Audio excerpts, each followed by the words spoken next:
اس دوران ارارہ جو عرب کے حسن کا شہکار تھی، خلیفہ العازد کے ساتھ بڑی معصومیت سے کچھ ایسی فحش حرکتیں کرتی رہی کہ العازد پر شراب کا نشہ دگنا ہو گیا۔ اس کی ذہنی کیفیت اس لڑکی کے قبضے میں تھی۔ رجب کی باتیں اس کے دماغ میں اترتی جا رہی تھی۔ اس کی زیادہ تر توجہ ارارہ پر تھی۔ رجب کی باتیں تو وہ ضمین طور پر سن رہا تھا۔ رجب نے سلطان صلاح الدین ایوبی پر ایک انتہائی بیہودہ وار کیا۔ اس نے کہا، اس نے ایک اور فریب کاری شروع کر رکھی ہے۔ کسی خوبصورت اور جوان لڑکی کو پکڑ کر اس کی آبرو ریزی کرواتا ہے اور چند دن عیاشی کر کے اسے یہ کہہ کر مروا دیتا ہے کہ یہ جاسوس ہے۔ عیسائیوں کے خلاف قوم میں نفرت پیدا کرنے کے لیے اس نے فوج اور عوام میں یہ مشہور کر رکھا ہے کہ صلیبی اپنی لڑکیوں کو مصر میں جاسوسی کے لیے بھیجتے ہیں، اور وہ بدکار عورتوں کو بھی یہی بھیجتے ہیں جو قوم کا اخلاق تباہ کرتی ہے۔ میں اسی ملک کا بادشاہ ہوں۔ یہاں جتنے قہبہ خانے ہیں وہاں مصر اور سوڈانی عورتیں ہیں۔ اگر کوئی عیسائی عورت ہے تو وہ کسی کی جاسوس نہیں، یہ اس کا پیشہ ہے۔ ارارہ نے کہا، مجھے حرم کی 3-4 لڑکیوں نے بتایا ہے کہ سلطان صلاح الدین ایوبی نے انہیں اپنے گھر بلایا اور خراب کیا تھا۔ خلیفہ بھڑک اٹھا اور کہا، میرے حرم کی لڑکیاں؟ تم نے مجھے پہلے کیوں نہیں بتایا؟ ارارہ نے کہا، اس لیے کہ آپ کی بیماری میں یہ خبر آپ کے لیے اچھی نہیں تھی۔ اب بھی یہ بات میرے منہ سے بے اختیار نکل گئی ہے۔ میں نے ایسا انتظام کر دیا ہے کہ اب کوئی لڑکی کسی کے بلانے پر باہر نہیں جا سکتی۔ خلیفہ نے کہا، میں اسے ابھی بلا کر درے لگواؤں گا، میں انتقام لوں گا۔ رجب نے کہا، انتقام لینے کے طریقے اور بھی ہیں۔ اس وقت عوام سلطان صلاح الدین ایوبی کے ساتھ ہے، یہ لوگ آپ کے خلاف ہو جائیں گے۔ خلیفہ نے کہا، تو کیا میں اپنی یہ توہین برداشت کروں؟ رجب نے کہا، نہیں، اگر آپ مجھے اجازت دے اور میری مدد کرے تو میں سلطان صلاح الدین ایوبی کو اسی طرح غائب کرا دوں گا جس طرح اس نے مصر کی پرانی فوج کے سالاروں کو گم کر دیا ہے۔ خلیفہ نے پوچھا، تم یہ کام کس طرح کرو گے؟ رجب نے کہا، حشیشین یہ کام کر دکھائیں گے، وہ رقم بہت زیادہ طلب کرتے ہیں۔ خلیفہ نے کہا، رقم کا مطالبہ جس قدر ہوگا وہ میں دوں گا، تم انتظام کرو۔ 2 روز بعد جمعہ تھا۔ قاہرہ کی جامع مسجد کے خطیب کو عیسیٰ الحقاری فقیہ نے کہہ دیا تھا کہ خطبے میں خلیفہ کا نام نہ لیا جائے۔ یہ خطیب ترک تھا جس کا پورا نام تاریخ میں محفوظ نہیں، وہ امیر العالم کے نام سے مشہور تھا۔ اس دور کے دستاویزی ثبوت ایسے ہی ملے ہیں جن کے متعلق خطیب اور العالم نے کئی بار اس بدعت کو ختم کرنے کے عزم کا اظہار کیا تھا، اور یہ انہی کی کوششوں کا نتیجہ تھا کہ خلیفہ کا نام خطبے سے نکال دیا گیا تھا۔ ایک روایت یہ بھی ہے کہ سلطان صلاح الدین ایوبی کو امیر عالم نے ہی مشورہ دیا تھا کہ اس بدعت کے خاتمے میں احکام جاری کرے، اور 2 واقعہ نگار اس کا زہرا عیسیٰ الحقاری فقیہ کے سر باندھتے ہیں۔ ہو سکتا ہے یہ منصوبہ خطیب امیر عالم اور مذہبی امور کے مشیر عیسیٰ الحقاری فقیہ کے پیش نظر بھی ہو، لیکن سلطان صلاح الدین ایوبی کی گفتگو کی جو دستاویز مل سکی ہے ان سے پتہ چلتا ہے کہ یہ دل رانہ اقدام سلطان صلاح الدین ایوبی کا ہی ہے۔ بہرحال اس میں کوئی شک نہیں رہتا کہ اس وقت سچا مسلمان موجود تھا۔ خطیب امیر العالم نے خطبے میں خلیفہ کا نام نہ لیا۔ جامع مسجد میں سلطان صلاح الدین ایوبی درمیانی صفوں میں موجود تھا۔ علی بن سفیان اس سے تھوڑی دور کی صفوں میں بیٹھا تھا۔ سلطان صلاح الدین ایوبی کے متعدد دیگر مشیر اور صلاحکار بکھر کر عوام میں بیٹھے تھے تاکہ ان کا رد عمل بھانپ سکے۔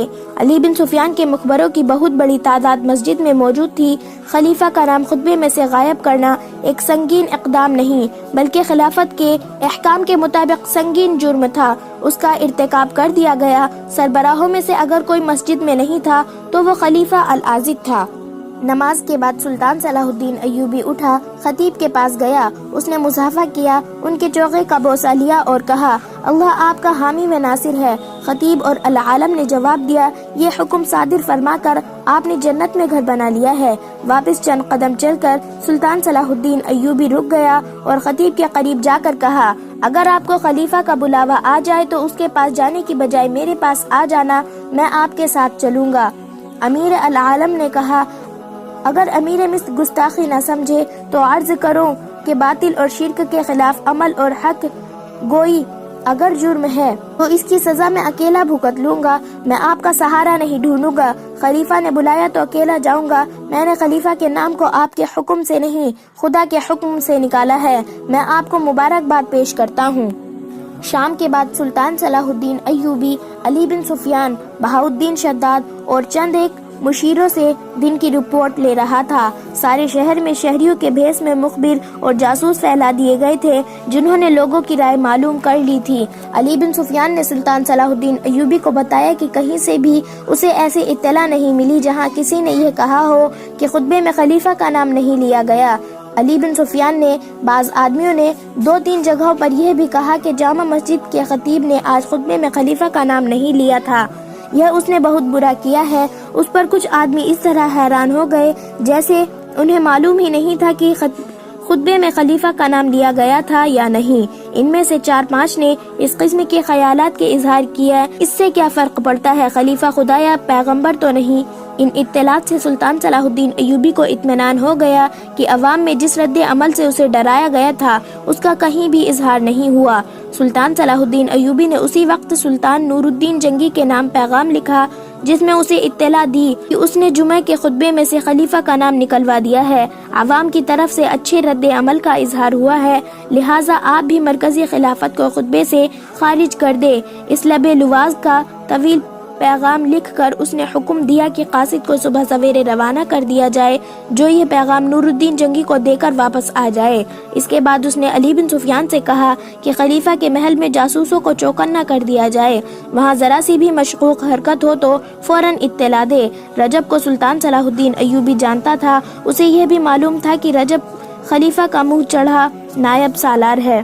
سلطان صلاح الدین ایوبی نے علی بن سفیان سے کہا، رجب کے ساتھ ایک آدمی سائے کی طرح لگا ہونا چاہیے۔ اس رات کی محفل عیاشی و طرب میں رجب نہیں تھا، وہ سلطان صلاح الدین ایوبی کے قتل کا انتظام کرنے چلا گیا تھا۔ اسے حسن بن صباح کے حشیشین سے ملنا تھا۔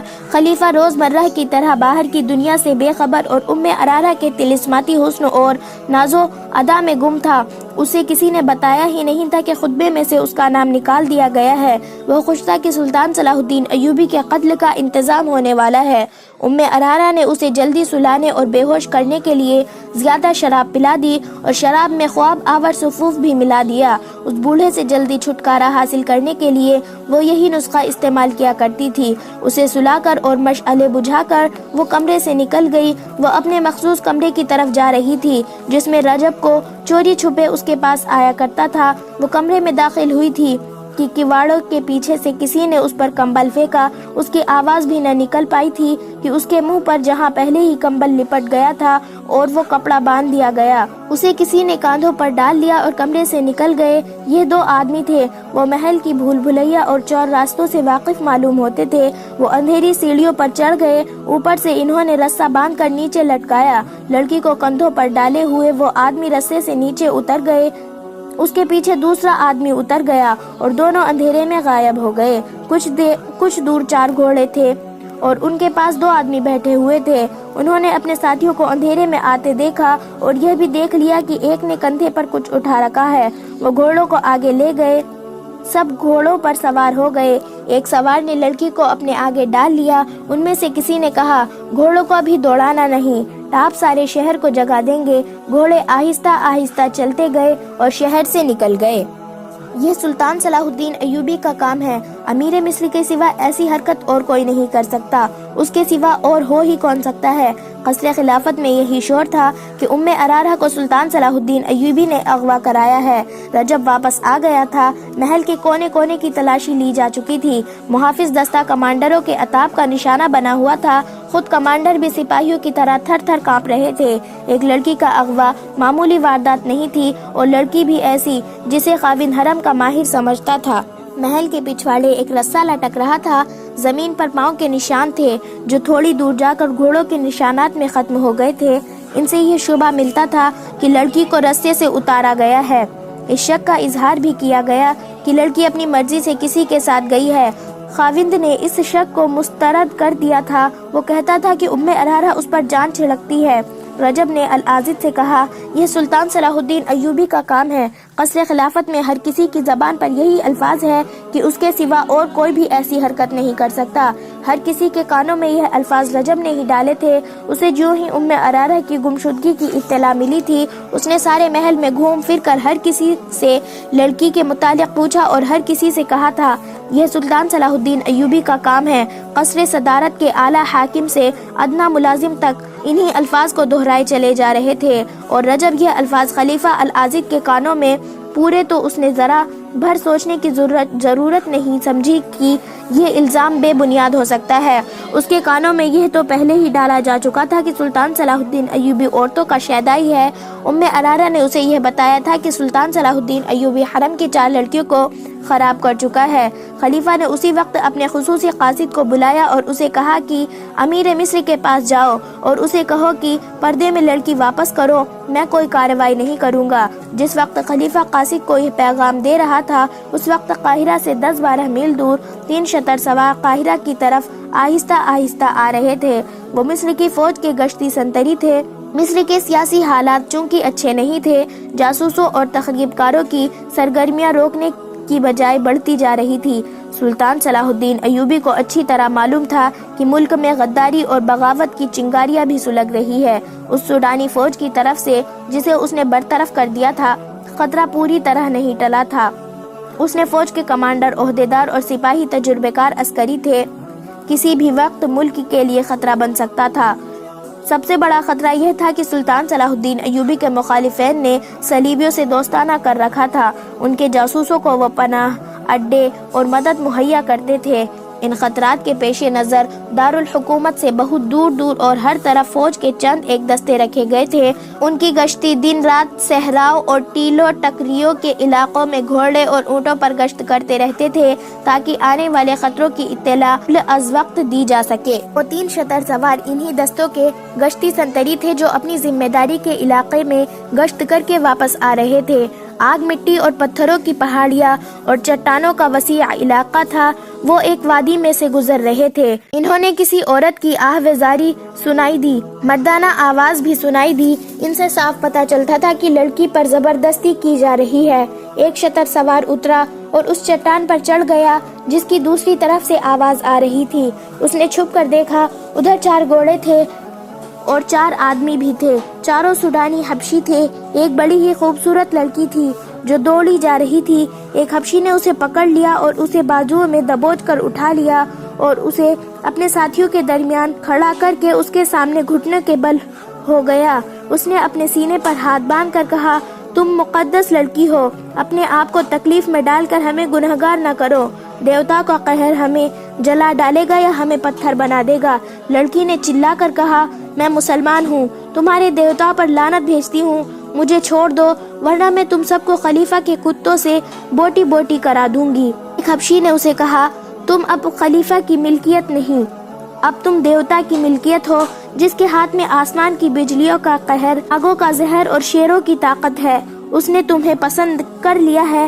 جو کوئی تمہیں چھڑانے کی کوشش کرے گا اسے صحرا کی رات جلا کر راکھ کر دے گی۔ ایک حبشی نے دوسرے سے کہا، میں نے کہا تھا کہ یہاں نہ رکو، مگر تم آرام کرنا چاہتے تھے، اسے باندھ کر چلتے اور شام سے پہلے پہلے منزل پر پہنچ جاتے۔ حبشی نے جواب دیا، کیا ہمارے گھوڑے تھک نہیں گئے تھے؟ ہم ساری رات کے جاگے ہوئے نہیں تھے، اسے پھر باندھ لو اور چلو۔ اس نے لڑکی کو دبوچ لیا۔ اچانک اس کی پیٹھ میں ایک تیر اتر گیا۔ اس کی گرفت لڑکی سے ڈھیلی ہو گئی۔ لڑکی اسے دیکھ دیکھ کر بھاگنے لگی تو دوسرے آدمی نے اسے پکڑ لیا، گھسیٹا اور گھوڑے کی اوٹ میں ہو گئے۔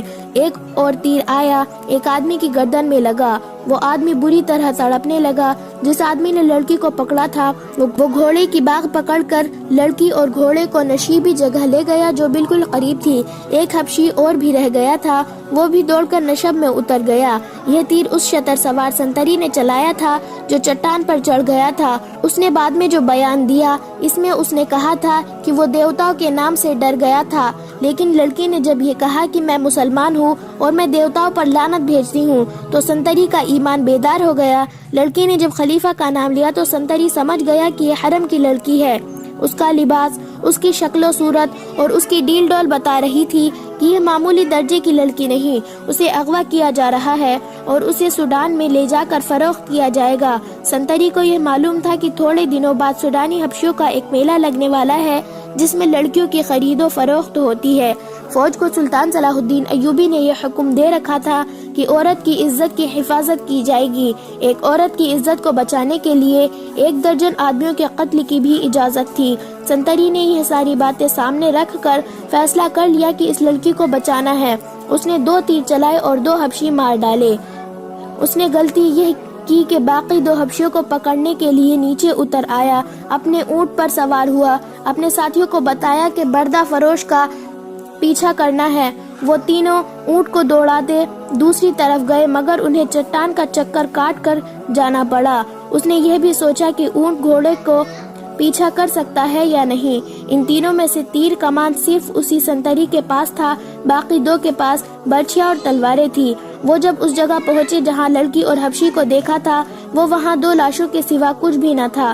سوڈانی حبشی لڑکی کو بھی لے گئے تھے اور اپنے مرے ہوئے ساتھیوں کے گھوڑوں کو بھی۔ شتر سواروں نے تعاقب میں اونٹ دوڑائے لیکن وہ ٹیلے اور چٹانوں کا علاقہ تھا، راستہ گھومتا اور مٹتا تھا۔ انہیں بھاگتے گھوڑوں کی ٹاپ سنائی دے رہی تھی جو دور ہٹتے گئے اور خاموش ہو گئے۔ شتر سواروں نے دونوں لاشوں اونٹوں پر لادی اور واپس آ گئے۔ انہیں معلوم تھا کہ یہ لاشیں کس کی ہے، یہ عام قسم کے بردہ فروشوں کی بھی ہو سکتی تھی۔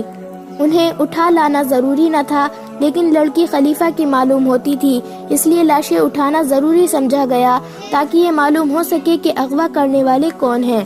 سلطان صلاح الدین ایوبی پریشانی اور غصے کے عالم میں ٹہل رہا تھا۔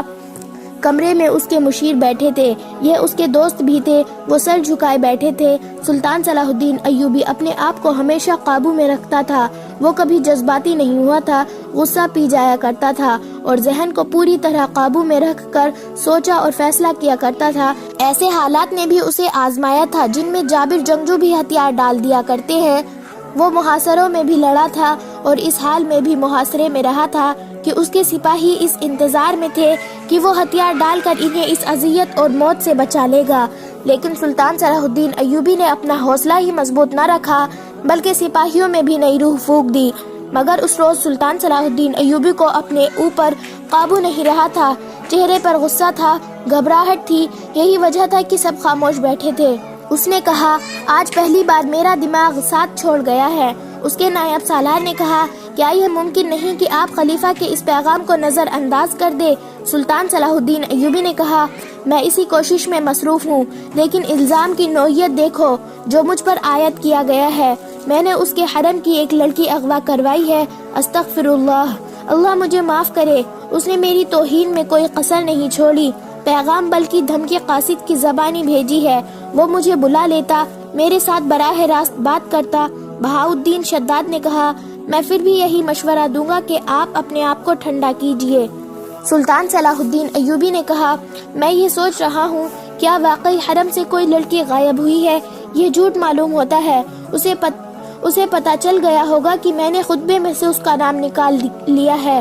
اس کے جواب میں اس نے مجھ پر یہ الزام لگا کر کہ میں نے اس کے حرم کی ایک لڑکی اغوا کرائی ہے، انتقام لینے کی کوشش کی ہے۔ سلطان صلاح الدین ایوبی نے عیسیٰ الحقاری فقیہ سے کہا، ایک حکم نامہ مصر کی تمام مسجدوں کے نام جاری کرو کہ آئندہ کسی مسجد میں خطبے میں خلیفہ کا ذکر نہیں کیا جائے گا۔ الناصر نے کہا، آپ اس کے یہاں چلے جائیں اور اس سے بات کریں، اسے صرف الفاظ میں بتا دے کہ خلیفہ قوم کی عزت کا نشانہ ہوتا ہے لیکن اس کا حکم نہیں چل سکتا، خصوصاً اس صورتحال میں جب حالات جنگی ہے اور دشمن کا خطرہ باہر سے بھی ہے اور اندر سے بھی موجود ہے۔ میں تو یہاں تک مشورہ دوں گا کہ اس کے محافظ دستے کی نفری کم کرے، سوڈانی حبشیوں کی جگہ مصری دستہ رکھے اور اس کے محل کے اخراجات کم کرے۔ میں اس نتیجے سے آگاہ ہوں، ہمیں مقابلہ کرنا ہی پڑے گا، ہمیں اللہ پر بھروسہ رکھنا چاہیے۔ سلطان صلاح الدین ایوبی نے کہا، میں نے ہمیشہ اپنے اللہ پر بھروسہ رکھا ہے، خدائے ذل جلالہ مجھے اس ذات سے بھی بچا لے گا۔ دربان اندر آیا، سب نے اس کی طرف دیکھا۔ اس نے کہا، صحرا کی گشتی دستے کا کمانڈر اپنے 3 سپاہیوں کے ساتھ آیا ہے، وہ 2 سوڈانیوں کی لاشیں لایا ہے۔ سب نے دربان کی مداخلت کو اچھی نظر سے نہ دیکھا۔ اس وقت سلطان صلاح الدین ایوبی ہی اہم اور خفیہ اجلاس میں مصروف تھا، لیکن سلطان صلاح الدین ایوبی نے دربان سے کہا انہیں اندر بھیج دو۔ سلطان صلاح الدین ایوبی نے اپنے دربان سے کہہ رکھا تھا کہ جب بھی اس سے کوئی ملنے آئے وہ اسے اطلاع دے، اور اگر رات کو اسے جگانے کی ضرورت محسوس ہو تو فوراً جگا لے۔ سلطان صلاح الدین ایوبی کوئی بات اور کوئی ملاقات التوا میں نہیں ڈالا کرتا تھا۔